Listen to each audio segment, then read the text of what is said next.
জামায়াতের আমিরের স্বাস্থ্যের খোঁজ খবর নিলেন পাকিস্তানের পররাষ্ট্রমন্ত্রী। ওনারা সেখানে প্রায় আমরা আধা ঘন্টার মতো ছিলাম।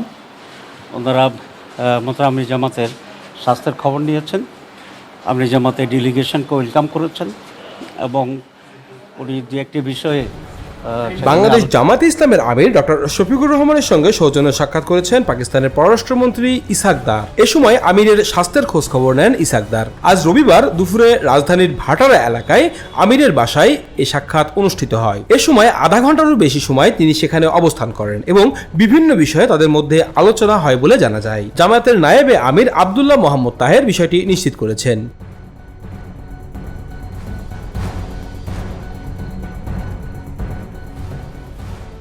নায়েবে আমির সৈয়দ আব্দুল্লাহ মোহাম্মদ তাহের জানান, মুসলিম বিশ্বের ঐক্য নিয়ে দুই নেতার মধ্যে কথা হয়েছে। বিশেষ করে ফিলিস্তিনি ইসরায়েলি আগ্রাসন বন্ধে মুসলিম দেশগুলো কিভাবে শক্ত ভূমিকা রাখতে পারে সে বিষয়ে আলোচনা হয়েছে। সৌজন্য সাক্ষাতে প্রতিবেশী দেশ হিসাবে কিভাবে দুই দেশের স্বার্থ সংশ্লিষ্ট বিষয় এবং সম্ভাবনা নিয়ে কাজ করা যায় সে বিষয়েও আলোচনা হয়েছে জানিয়েছেন জামায়াতের নায়েবে আমির আব্দুল্লাহ মোহাম্মদ তাহের।